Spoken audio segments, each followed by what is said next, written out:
वाहिगुरू जी का खालसा वाहिगुरू जी की फतेह।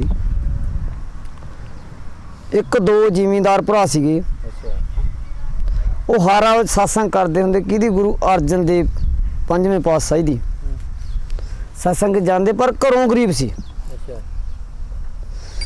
कमजोर सी, हैगे ती सिक्खी परिवार दे। वो दोने प्यो पुत तीगे, दोने प्यो पुत्तां ने मान ला रोज़ मन दे विच मत्था करन भी आपां भी गुरु अर्जन देव नूं लिजा के घरे भंडारा करिए, भी सत्संग करवाइए गुरु अर्जन देव दी। तर घर दी कमजोरी आग्या ना दिया करे। तो एक दिन पिता मूसण सम्मण ते मूसण दोने प्यो पुत रह कर लागे घर। मूसण कहना पिता सम्मण नूं, कहना हाँ भाई, कहना जे आपां घरे अपने भंडारा रखीए गुरु अर्जन देव का सत्संग कराइए तो आपां भी कहना रोज़ फिरदे हैं, अपना भी हक है। वो कहना भाई जी तो मेरा भी करता, पर घर की कमजोरी मारदी है। वो कहना जी कोई ना, आप पुछ लांगे किसी लाले नूं, सीधा पत्ता लाले तो चक लांगे धार, पर आप कहना चलो सत्संग च पुछांगे भी गुरु अर्जन देव आपां नूं टाइम दिंदा कि ना। हुण जद हर रोज़ सत्संग जाते थी, जो सत्संग का टाइम हो गया, दमान ला ला सत्संग ला ला, जो टाइम हो गया हथ जोड़ के मूहरे खड़ गए मूसन दे सामणों, कहते जी सानू भी समा दो, साडे घरे दर्शन पाओ, साडे घरे सत्संग लगना चाहिए, सूनू पता है जी उहदे नाल सेवा च असीं भी। वो कहना भगतो जदों मर्जी सत्संग रखा लिओ, तुहानूं सत्संग देवांगे भाई आपां। तो उत्थों कह सुन के सत्संग देता गुरु अर्जन देव ने भाई मूसन दे सम्मण नूं, तो बड़ी खुशी ना घरे आई। सोचा भी आपां सीधे का बंदोबस्त करिए, क्यों संगत आउण वाला, उन्होंने लंगर पानी का प्रबंध भी करना है, भंडारा भी चलू। तो एक लाले कोले वागे जाके लाला जी नूं कहंदे भी ऐ करके सेठ जी असीं देला गुरु अर्जन देव का सत्संग रखाया करे, भी लंगर पानी चलावांगे, भंडारा चलूगा, जग चलू, भी सानू सीधा चाहिए। वो लाला बड़ा खुश होया, कहना यार तो बहुत वधिया सेवा, कोई गल नहीं, कहना जिन्हें मर्जी ले जाओ सीधा, कद ले जाना भाई, कहना जी बस अज जां सवेरे ले जाएंगे। वो कहना फिर आप ऐ कर लिए भाई, हिसाब किताब तो पता कर लाँगे पहली, तुसीं ऐ करो बह जाओ, मैं सौदा तोल दियाँ किसी नूं। वो बैठ के सौदा तोलन लग गया। सेठ ने सौदा तोलते मन में गेड़ा खा गया सेठ दे, भी जे होई है ना तो रकम ते गूठा लवा लीए। सेठ ने बही दे उत्ते सारा कुछ लिख के किन्ना सीधा ले जाना, किन्नी दी रकम बन गई, सब बना के बही दे उत्ते चाढ़ लिया सेठ ने। दोने प्यो पुत्तां दे गूठे लवा ले कि रकम खड़ी होगी, जो बही दे उत्ते सरूप पा के गूठा लग गया, रकम खड़ी हो गई। तो दूसरे दिन गए जो उस वक्त हुण कई बार तो कलाकार कहते हैं सेठ मकराता ती चुगलखोर ने, ये भी गल च राग है। वो हर रोज़ वो भी सत्संग जाता हुंदा ना, जिहड़े ने चुगली कीती थी बाणिया कोले, ਉਹਦੇ सत्संग जाण दा कुछ होर ढंग ती, इन्हां दा कुछ होर ती। ਉਹਨੇ बहुत वारां भी मंगे थी सत्संग भी, वो कहना भाई इकट्ठे हो जाओ, कोई गल नहीं सत्संग दे देंगे। वो इकट्ठा किसी नाल जाके खुश नहीं थी, किसी नाल जाके खुश नहीं थी। सियाणे कहते ने कल्ले तो कुछ नहीं होंदा हुंदा, कल्ले तो कक्खां दी भरी नहीं चक्की जांदी, एडा बड़ा सत्संग दा कित्थों लवा लू। वो भाई वो उस वक्त कोले सौ रहा थी जिस वक्त उन्होंने सत्संग दिता थी गुरु अर्जन देव ने। क्योंकि उन्हें आख्या भी इन्हां दे घर एडी गरीबी, अपने कोल तां पानी मरदा है, ये की खवाउणगे इन्हां नूं, संगत बड़ी है। तो उन्होंने उस वक्त वह मगरा किया मूसन के सम्मण का भी ये देखेंगे भी की कर रहे ने। जब सेठ कोले गया हो सौदा लिखा सेठ ने, तो उस वक्त वो खड़ा सी कोले, उन्होंने निगाहसानी थी। तो जो आ गए आप घरे सौदे ते गूठा लाए भी तड़के आप सौदे ही चकने, पैसे तो अपने कि नहीं लिख ले, ਤਾਂ ਉਹਨੇ ਕੀ ਕੀਤਾ, ਜਾ ਕੇ ਕਹਿੰਦਾ ਜੀ ਤੁਹਾਡੇ ਕੋਲ ਇਹਨਾਂ ਕੋਲੇ ਕੁਛ ਨਹੀਂ, ਇਹ ਤਾਂ ਸਿੱਖਾਂ ਵਾਂਗੂ ਤੁਰੇ ਫਿਰਦੇ ਨੇ, ਇਹ ਕੀ ਦੇ ਤੁਹਾਨੂੰ, ਇਹ ਤਾਂ ਕੱਲ ਨੂੰ ਕਹਿਣਗੇ ਭੰਡਿਆਰੇ ਵਾਲੇ ਖਾ ਗਏ, ਅਰਲ ਕਰ ਦੇਣਗੇ ਤੈਨੂੰ, ਦੇਖ ਲਾ ਤੇਰੀ ਮਰਜ਼ੀ ਹੈ। ਜਾਨੀ ਕਿ ਚੁਗਲ ਰਹਿੰਦਾ ਨਹੀਂ ਵਾਂਗ ਚੋਲੀਓ, ਗੱਲ ਕਹਿੰਦਾ ਕਹਿੰਦਾ ਕਹਿ ਜਾਂਦਾ ਹੈ। ਜੇ ਕੋਚੇ ਕੋਠੇ ਨਾ ਲਿਪੇ ਤਾਂ ਢਹਿੰਦੇ ਢਹਿੰਦੇ ਢਹਿ ਜਾਂਦਾ ਹੈ। ਚੁਗਲ ਹੋਰ ਨਹੀਂ ਹਟਦਾ ਹੁੰਦਾ ਚੁਗਲੀ ਕਰਨੋਂ। ਕਿਉਂਕਿ ਭਾਈ ਸੇਠ ਨੇ ਤਾਂ ਆਖਿਆ ਵੀ ਗੱਲ ਤਾਂ ਪੱਕੀ ਹੈ, ਇਹ ਤਾਂ ਮੈਂ ਹਾਂ ਆਪਾਂ ਨੂੰ ਕੀ ਲਈ ਬੈਠੇ ਨੇ। ਜਦ ਦੂਜੇ ਦਿਨ ਜਾ ਕੇ ਉਹਨਾਂ ਨੇ ਮੰਗ ਕਰੀ ਸੌਦੇ ਦੀ, ਸੇਠ ਜੀ ਮੰਗ ਸੌਦਾ ਦਿਓ ਸਾਨੂੰ, ਕੱਲ ਨੂੰ ਭੰਡਿਆਰਾ। ਉਹ ਕਹਿੰਦਾ ਭਾਈ, ਕਹਿੰਦਾ ਵੀ ਮੈਂ ਤਾਂ ਨਹੀਂ ਸੌਦਾ ਦੇ ਸਕਦਾ, ਕੋਈ ਹੋਰ ਭਾਲੋ। ਕਹਿੰਦੇ ਜੀ ਤੁਸੀਂ ਤਾਂ ਕਿਹਾ ਤੀ ਵੀ ਸੌਦਾ ਦੇਵਾਂਗੇ, ਤੁਸੀਂ ਤਾਂ ਪੈਸੇ ਲਿਖ ਲਏ, ਗੂਠਾ ਵੀ ਲਵਾ ਲਿਆ ਸਾਡਾ। ਕਹਿੰਦਾ ਗੂਠੇ ਲਵਾਇਆ, ਪੈਸੇ ਤਾਂ ਨਹੀਂ ਦਿੱਤੇ। ਉਹ ਮੁਸਨ ਕਹਿੰਦਾ ਜੀ ਜਦੋਂ ਲਿਖ ਲੈ ਲਵੋਗੇ ਤਾਂ ਹੈਗੇ, ਤੇ ਸਾਡੇ ਕਿੰਨੀ ਰਕਮ ਉਹਦੀ ਆ ਗਈ, ਚੜ ਗਈ ਸਾਡੇ ਕਿੰਨੀ। ਕਹਿੰਦਾ ਇਹ ਤਾਂ ਬਥੇਰੇ ਨਹੀਂ ਚੜ੍ਹਦੀ ਹੈ, ਤੁਸੀਂ ਹੋਰ ਭਾਲ ਲਓ ਕੋਈ। ਕਹਿੰਦਾ ਜੀ ਤੁਸੀਂ ਤਾਂ ਕਹਿੰਦੇ ਜਿੰਨਾ ਮਰਜ਼ੀ ਚੱਕ ਲਓ ਸਿੱਧਾ। ਕਹਿੰਦਾ ਉਦੋਂ ਟਾਈਮ 'ਤੇ ਚੱਕ ਲੈਂਦੇ। ਸੇਠ ਕਿਤੇ ਵਾਸਤੇ ਕਿਸੇ ਦਾ ਨਾਂ ਨਹੀਂ ਲੈਂਦਾ ਹੁੰਦਾ ਵੀ ਜਾਂ ਮੈਨੂੰ ਫਲਾਣੇ ਨੇ ਆਹ ਕਿਹਾ ਜਾਂ ਢਮਕੇ ਨੇ ਆਹ ਕਿਹਾ, ਕਿ ਉਹਦਾ ਥੋੜ੍ਹਾ ਜਿਹਾ ਮਾਜਨਾ ਵੱਡਾ ਹੈ। ਆਪਾਂ ਤਾਂ ਕਰਕੇ ਨੇ ਕਰਨੇ, ਫਲਾਣਾ ਕਹਿੰਦਾ ਤੇ ਆ ਜਾ। ਉਹ ਭਾਈ ਉਹਨੂੰ ਪਤਾ ਲੱਗ ਗਿਆ ਵੀ ਇਹ ਕਿਸੇ ਨੇ ਮੁਕਰਾਇਆ ਜਾਣ ਬੁੱਝ ਕੇ। ਹੁਣ ਫਿਕਰ ਲੱਗ ਗਿਆ, ਸੌਦੇ ਕਿੰਨੇ ਮਿਲ ਗਿਆ ਜਵਾਬ, ਦਮਾਨ ਦਾ ਆ ਗਿਆ ਟਾਈਮ ਸਤਸੰਗ ਦਾ। ਰਾਤ ਨੂੰ ਪਿਆ ਮੁੰਡੇ ਬੋਲਿਆ, ਕਹਿੰਦਾ ਪਿਤਾ, ਕਹਿੰਦਾ ਹਾਂ, ਕਹਿੰਦਾ ਹੁਣ ਕੀ ਬਣੇ। ਕਹਿੰਦਾ ਕੋਈ ਨਾ ਪੁੱਤਰ ਆਪੀ ਸਾਰੂ ਮਾਲਕ ਦੇਖੀ ਜੀ ਮੈਨੂੰ। ਕਹਿੰਦਾ ਫਿਰ ਐਂ ਕਰ, ਆਪਾਂ ਚੋਰੀ ਨਹੀਂ ਕਰਨੀ, ਆਪਾਂ ਉਹ ਚੀਜ਼ ਲਿਆਉਣੀ ਆ ਚੱਕ ਕੇ ਜਿੰਨੀ ਸੇਠ ਦੀ ਬਹੀ ਦੇ ਉੱਤੇ ਲਿਖੀ ਹੋਈ ਹੈ, ਆਪਾਂ ਤਾਂ ਰਕਮ ਵਸੂਲ ਕਰੂਗਾ ਉਹ, ਆਪਣਾ ਗੂਠਾ ਲੱਗਿਆ ਹੈ। ਕਹਿੰਦਾ ਐਂ ਕਰ, ਪਾੜ ਲਾ ਉਹਦੀ ਦੁਕਾਨ ਨੂੰ।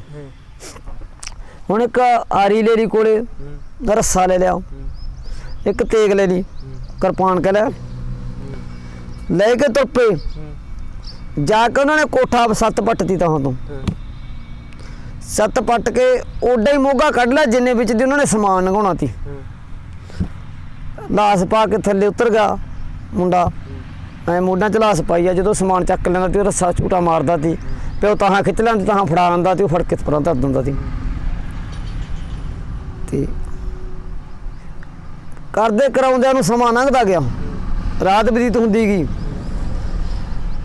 ਤਾਂ ਕੁਦਰਤ ਮਾਲਕ ਦੀ ਜਦੋਂ ਕੋਈ ਟੇਢਾ ਡੱਕਾ ਲੱਗਣਾ, ਉਹਨੂੰ ਕਿਸੇ ਨੂੰ ਪੁੱਛ ਕੇ ਨਹੀਂ ਡਿੱਗਦਾ। ਉਸ ਪਾੜ ਵੀ ਜਿਹੜੇ ਵੀ ਗਿਆ ਸਮਾਨ ਲੰਘਿਆ, ਕੁਦਰਤ ਪਰਮਾਤਮਾ ਦੀ, ਭਗਵਾਨ ਦੀ, ਪਾੜ ਦੇ ਵਿੱਚ ਫਸ ਗਿਆ ਮੁੰਡਾ ਮੂਸਣ। ਉਧਰੋਂ ਦਿਨ ਚੜ ਚੱਲਿਆ ਕਿ ਰਾਤ ਨੂੰ ਤਾਂ ਬਤੀਤ ਹੋਣੀ ਹੈ। ਉਹ ਕਹਿੰਦਾ ਪਿਤਾ ਜੇ ਪਾੜ ਦੇ ਵਿੱਚ ਫੜੇ ਗਏ ਆਪਣੇ ਗੁਰੂਆਂ ਦੀ ਬੇਇੱਜ਼ਤੀ ਹੋ ਜੂ। ਅਗਲਾ ਕਹਿੰਦਾ ਗੁਰੂਆਂ ਦੇ ਭੰਡਾਰੇ ਖਾਤਰ ਚੋਰੀ ਕਰ ਦਿੱਤੀ, ਤੂੰ ਜਲਦੀ ਸਮਾਨ ਇਕੱਠਾ ਕਰਕੇ ਲੈ ਜਾ, ਪਰ ਮੇਰਾ ਧੜ ਨਾਲੋਂ ਸੀਸ ਵੱਖਰਾ ਕਰ ਦੇ, ਸਿਰ ਮੇਰਾ ਘਰੇ ਲੈ ਜੀ, ਮੇਰੀ ਕਿਸੇ ਨੂੰ ਸਿਆਣ ਨਹੀਂ। ਉਹ ਕਹਿੰਦਾ ਭਾਈ ਇਹ ਕੰਮ ਮੈਂ ਨਹੀਂ ਕਰ ਸਕਦਾ। ਉਹ ਕਹਿੰਦਾ ਪਿਤਾ ਜਲਦੀ ਕਰ, ਦਿਨ ਚੜ ਚੱਲਿਆ। ਦਿਨ ਚੜ੍ਹਦੇ ਤੋਂ ਪਹਿਲਾਂ ਤੂੰ ਲੈ ਕੇ ਇੱਥੋਂ ਲੈ ਕੇ ਸਮਾਨ। ਉਹ ਭਾਈ ਉਹਨੇ ਸਮਾਨ ਲੈ ਗਿਆ ਤੇ ਆਖਰ ਨੂੰ ਮੁੰਡਾ ਆਪਦਾ ਜਵਾਨ ਜਦੋਂ ਮੁੱਛਣ ਤੋਂ ਤਲਵਾਰ ਨਾ ਚੱਲੀ ਤਾਂ ਕਹਿੰਦਾ ਪਿਤਾ ਐਂ ਕਰ, ਫਿਰ ਜੇ ਅੱਜ ਮੇਰੇ ਤੇ ਤਲਵਾਰ ਨਹੀਂ ਚਲਾਉਂਦਾ ਤਾਂ ਫਿਰ ਗੁਰੂ ਅਰਜਨ ਦੇਵ ਦੀ ਬੇਇੱਜ਼ਤੀ ਹੋ। ਮਿੰਟ ਤੇਰੇ ਕੋਲ 20 ਰਹਿ ਗਏ ਬਾਕੀ, ਕਿ 20 ਮਿੰਟਾਂ ਨੂੰ ਲੋਕ ਆਵਾਜ਼ਾਂ ਚੱਲ ਪਊ। ਕਿਉਂਕਿ ਫਿਰ ਉਹਨੂੰ ਜਦੋਂ ਗੁਰੂ ਅਰਜਨ ਦੇਵ ਦਾ ਖਿਆਲ ਆਇਆ ਵੀ ਹਾਂ ਮੇਰੇ ਗੁਰੂ ਦੀ ਬੇਇੱਜ਼ਤੀ ਹੋ ਗਈ, ਵੀ ਅਗਲਾ ਖੂ ਇਹਦਾ ਚੇਲੇ ਚੋਰੀ ਕਰਦੇ ਨੇ, ਉਸ ਵਕਤ ਫਿਰ ਉਹਨੂੰ ਤਲਵਾਰ ਮਿਆਨ ਚੋਂ ਧੂ ਕੇ ਚਲਾਉਣੀ ਪੈ ਗਈ। ਜਦੋਂ ਤਲਵਾਰ ਉਹਨੇ ਚਲਾਈ, ਸੀਸ ਕੱਟ ਲਿਆ। ਜੇ ਧੜ ਅੰਦਰ ਡਿੱਗੀ, ਜ਼ੋਰ ਦਾ ਖੜਕਾ ਹੋਇਆ ਤਾਂ ਭੱਜ ਕੇ ਬਾਣੀ ਉੱਠ ਘਰੋਂ ਅੰਦਰੋਂ। ਕੋਦੂ ਪਹਿਲਾ ਸਮਾਨ ਉਹਨੇ ਆਪਣੇ ਗੰਦ ਗੁੱਸੇ ਕਰ ਲਿਆ ਸੀ, ਉਹਦੀ ਆਦਾ ਤੁਰ ਗਿਆ ਉਹ। ਹੁਣ ਜਦ ਉਹਨੇ ਦੁਕਾਨ ਖੋਲੀ ਸੇਠ ਨੇ ਵੀ ਪਤਾ ਕਰਦੇ ਵੀ ਕੀ ਡਿੱਗੇ, ਤਾਂ ਉੱਥੇ ਲਹੂ ਦੀ ਲਿਬੜੀ ਲਾਸ਼ ਡਿੱਗੀ ਪਈ ਹੈ, ਸਿਰ ਹੈ ਨਹੀਂ। ਲਾਲਾ ਸਿਆਣਾ ਹੁੰਦਾ, ਸਮਝਦਾਰ ਤੀ। ਉਹਨੇ ਆਖਿਆ ਵੀ ਜੇ ਰੌਲਾ ਪਾਵਾਂਗੇ ਆਪਣੇ ਤੇ ਕਤਲ ਪੈ ਜੂ। ਉਹਨੇ ਆਖਿਆ ਵੀ ਉਹ ਸਿੱਖਾਂ ਨੂੰ ਲੋੜ ਹੈ, ਅੱਜ ਉਹ ਆਪਣਾ ਕੰਮ ਕਰ ਸਕਦੇ ਨੇ, ਕੋਈ ਉਹਨਾਂ ਨੂੰ ਮਜਬੂਰੀ ਹੈ ਵੀ ਆਪਾਂ ਉਹ ਸਿੱਖ ਕੋਲੇ ਚੱਲਾਂਗੇ ਜਿਹੜੇ ਕੋਲੇ ਆਪਣੇ ਸੌਦਾ ਲੈਣਾ ਆਈ ਤੀ ਮੂਸਣ ਹੋਰੀ, ਵੀ ਆਪਣਾ ਕੰਮ ਉਹ ਕਰੂ, ਇਹ ਲਾਸ਼ ਨੂੰ ਰਾਤੇ ਰਾਤ ਗਾਇਬ ਕਰ ਦੂ, ਆਪਾਂ ਨੂੰ ਉਹਨੂੰ ਸੌਦਾ ਦੇ ਦਿਆਂਗੇ, ਉਹਨੂੰ ਸੌਦੇ ਦੀ ਲੋੜ ਹੈ। ਤੇ ਉਹਦੇ ਮਨ ਵਿੱਚ ਬਾਣੀਆਂ ਗੱਲ ਕਰਕੇ ਬਹਿ ਗਿਆ, ਸੌਦਾ ਲਾਸ਼ ਦਿੱਤੀ ਢੱਕ, ਦਿਨੇ ਸੌਦਾ ਪਤਾ ਵੇਚੀ ਗਿਆ। ਹੁਣ ਕਿਸੇ ਨੂੰ ਕੀ ਪਤਾ ਵੀ ਕੀ ਪਿਆ।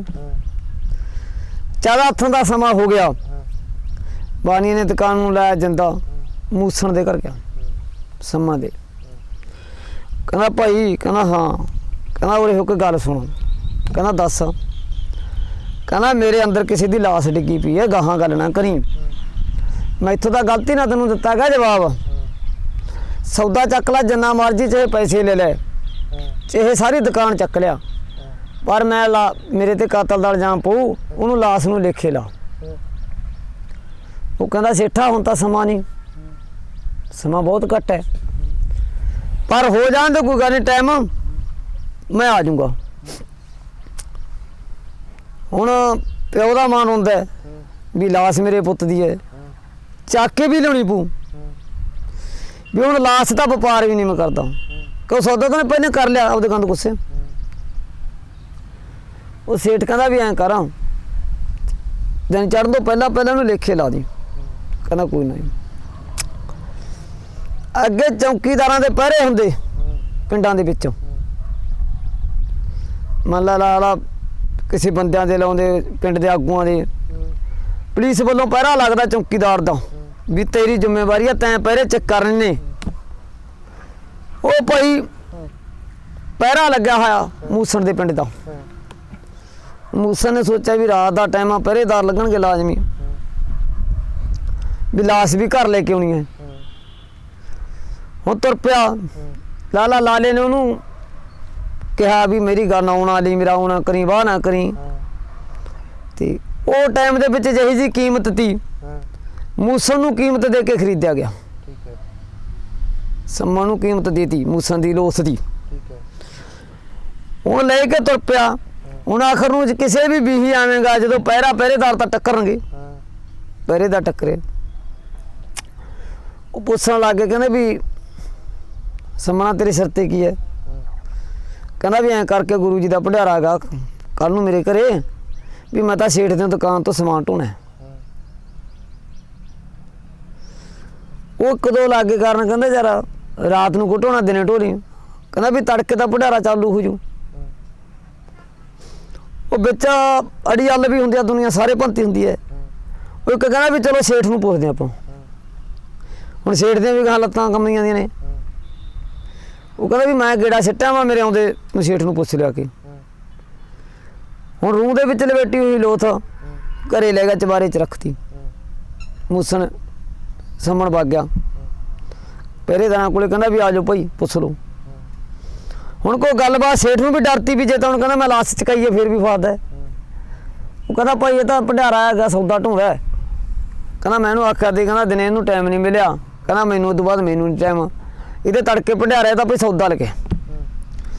ਜਾਣੀ ਕਿ ਬਾਣੀਆਂ ਜੀ ਨੇ ਜਵਾਬ ਦਿੱਤਾ ਤੀ, ਉਹਨੂੰ ਸੰਮਣ ਦਾ ਗਵਾਹ ਬਣਨਾ ਪਏਗਾ ਉਸ ਟਾਈਮ। ਸੌਦਾ ਤਾਂ ਦੇਣੀ ਦੇਣਾ, ਸਮਾਨ ਤਾਂ ਮੰਗਦਾ ਤੇ ਉਹ, ਪਰ ਨਾਲ ਉਹਨੂੰ ਗਵਾਹੀ ਵੀ ਦੇਣੀ ਪੈਗੀ, ਕਿਉਂ ਮਜਬੂਰੀ ਆ ਚੀਜ਼ ਹੁੰਦੀ ਹੈ। ਉਹਨੇ ਭਾਈ ਘਰ ਲਿਆਂਦਾ, ਘਰੇ ਲਿਆ ਕੇ ਚੁੱਪ ਕਰਕੇ ਆਪਦੇ ਘਰ ਵਾਲੇ ਨੂੰ ਮੈਨੂੰ ਦੱਸਿਆ। ਉਹ ਪੁੱਛ ਲਿਆ ਕਰੇ ਜੀ ਆਪਣਾ ਬੇਟਾ,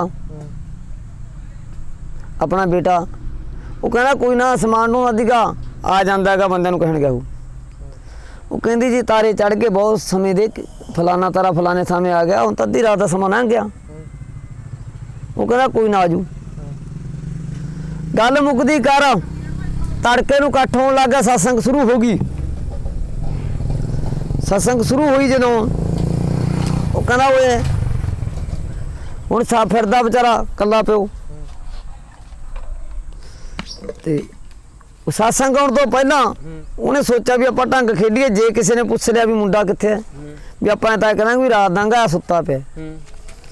ਉਹਨੇ ਧੜ ਦੇ ਨਾਲ ਐਨ ਸੀਸ ਲਾ ਕੇ ਜੋੜ ਕੇ ਜਮਾ ਤੇ ਆਪ ਉੱਤੇ ਚਾਦਰ ਪਾਤੀ ਵੀ ਜੇ ਪੁੱਛਣ ਲੱਗੇ ਕਹਿ ਦਾਂਗੇ ਵੀ ਸੁੱਤਾ ਪਿਆ ਆ ਜਾਂਦਾ, ਅੱਖ ਲੱਗੀ ਹੋਈ ਆ।